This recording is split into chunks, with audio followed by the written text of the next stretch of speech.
How do you think social media is affecting our society? Well, I think all of us are inherently narcissists, and we're all born narcissists. So kids are born narcissists.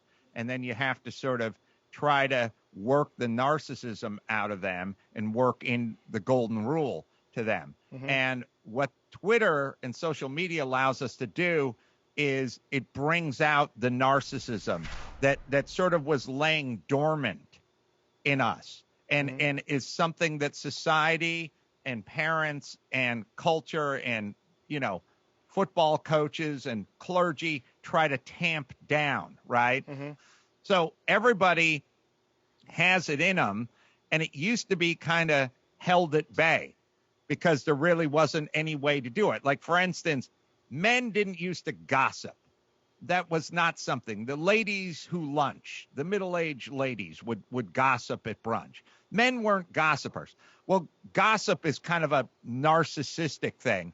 And now men gossip and everyone hops on Twitter, and it's simply just unlocked this sleeping giant of narcissism that's within us all. Otherwise, we wouldn't be so attracted to it. Not just narcissism, but also going back to the golden rule. I like the golden rule. That's really good, by the way.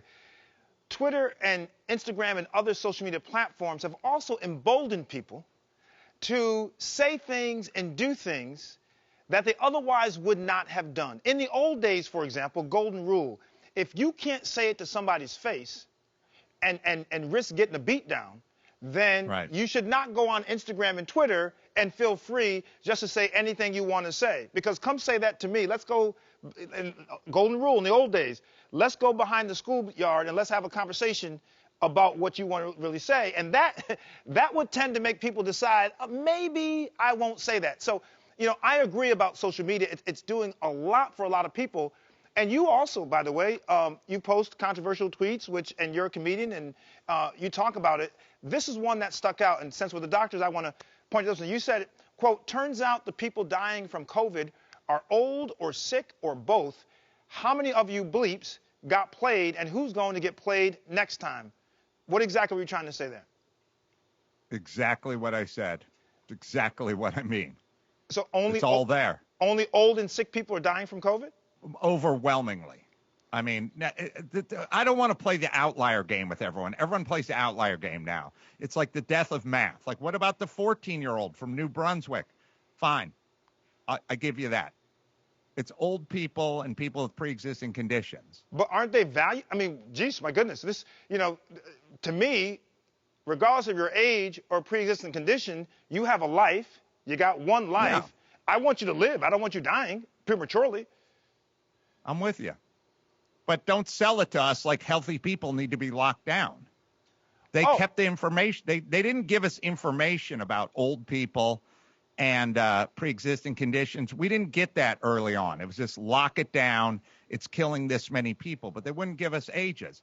Of course, there's a huge difference between an old person dying and a young person dying. Sure. And I agree with you. I'm not trying to play outliers either, by the way.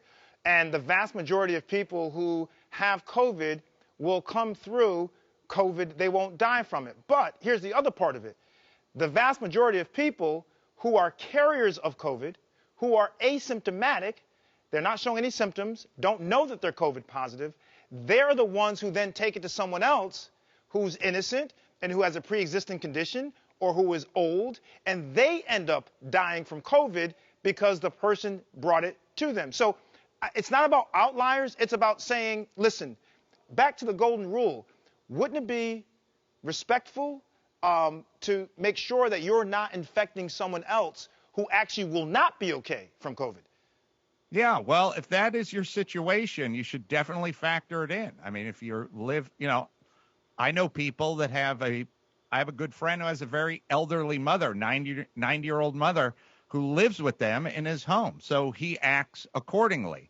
I am the oldest person in my home, so I act differently. What I was saying in that tweet wasn't really about COVID. It was about the media. It was about stop trying to panic us, stop trying to scare us, stop trying to get your ratings through inflating these numbers and not giving us perspective.